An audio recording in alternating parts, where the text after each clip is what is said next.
Olá, meu querido, olá, minha querida, tudo bem? Eu sou o João Gabriel e gostaria de convidar você para resolver comigo algumas questões de direito, de filosofia do direito, do exame de ordem 36 no ano de 2022, tá bom?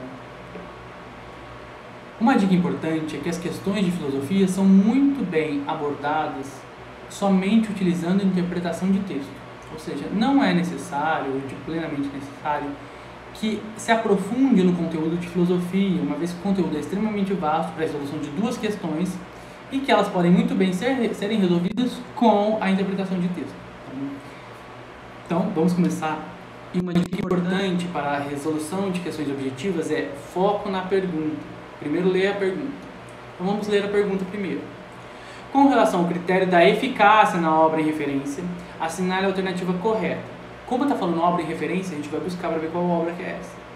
Norberto Bobbio, em seu livro Teoria da Norma Jurídica, então essa é a obra. Temos que saber da referência na figura de Norberto Bobbio. Bom, o que está pedindo aqui? O conceito de eficácia para Norberto Bobbio. Eficácia. Vamos ler as alternativas. Se conseguirmos responder, bem, senão a gente volta para o enunciado.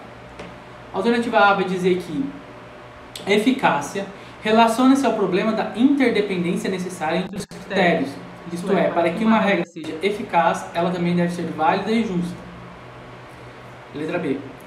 A eficácia, que é o que o enunciado pede, diz respeito ao problema de uma norma ser ou não seguida pelas pessoas a quem é dirigida e, no caso de violação, ser imposta por via coercitiva pela autoridade que a evocou. Alternativa C. Trata-se de problema de correspondência ou não da norma aos valores últimos ou finais que inspiraram determinado ordenamento jurídico, expressos pelo legislador de maneira mais ou menos explícita. Letra D. Refere-se ao problema da existência de regra enquanto tal e se resolve com um juízo de fato, isto é, trata-se de constatar se uma regra assim determinada pertence ou não a um ordenamento jurídico. Qual que é o nosso foco aqui? Queremos saber eficácia. A eficácia vai estar relacionada a problema de interdependência necessária entre os critérios, que é o que traz a alternativa A? Creio que não. Uma vez que a eficácia vai abordar se aquela norma está em validade com que ela foi proposta. Então, para ela ser eficaz, não necessariamente ela tem que ser válida e justa. Alternativa C. Trata-se de problema de correspondência ou não da norma com os valores últimos que inspiraram determinado ordenamento jurídico, expressos pelo legislador de maneira mais ou menos explícita. Só por esse final já dá para ter noção de que essa alternativa está errada. Mas, além disso,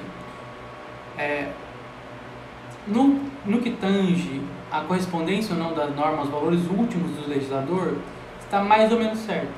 Por isso mesmo que essa parte final oferece para nós um sinal negativo para a questão, tá bom? Então o item C está equivocado. Item D. Refere-se ao problema da existência da regra enquanto tal e se resolve com o juízo de fato. Isto é, trata-se de constatar se uma regra é assim determinada, pertence ou não a um ordenamento jurídico. Essa noção não está correta, uma vez que a eficácia vai pautar se aquela norma que foi estabelecida está sendo cumprida de forma correta e eficaz para quem ela foi mandada. Tá? Com isso, ficamos com a alternativa B. Então, a alternativa B vai dizer que a eficácia diz respeito ao problema de uma norma ser ou não seguida pelas pessoas a quem é dirigida e, no caso de violação, ser imposta por via coercitiva pela autoridade que a evocou. E é justamente isso.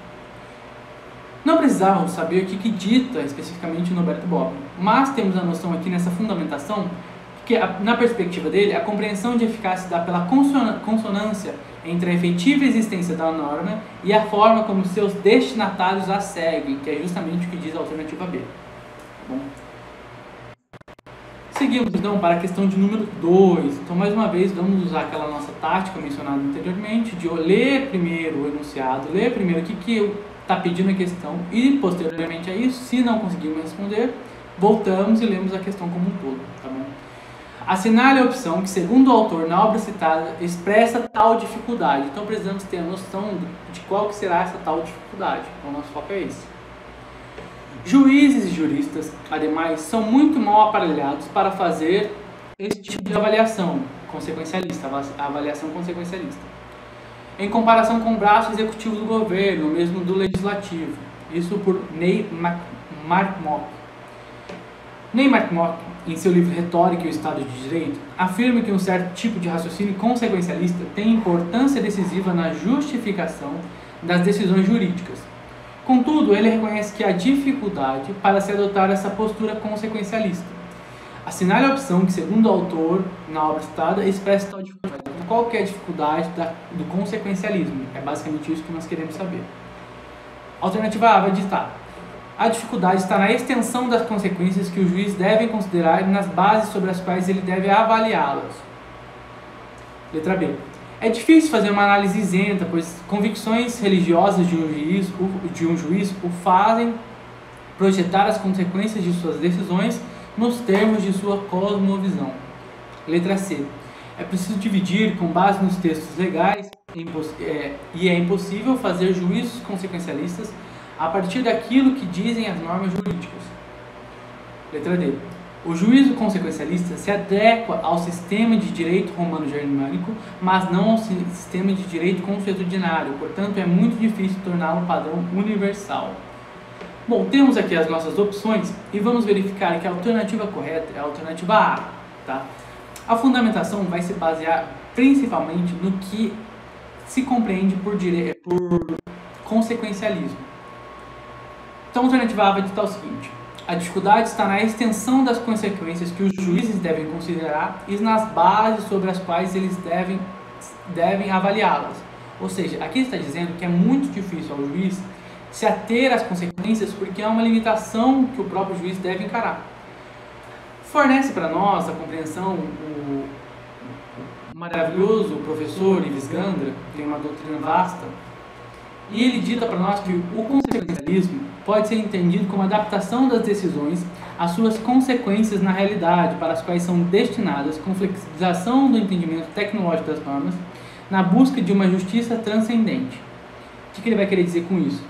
Que o consequencialismo está um tanto quanto limitado dentro das suas possibilidades, em razão do que o juiz pode ou não avaliar. Tá bem? Essa foi a resolução de questões de filosofia do exame de ordem. Espero que tenha sido útil para você. Espero encontrá-lo bem. Obrigado por assistir ao vídeo.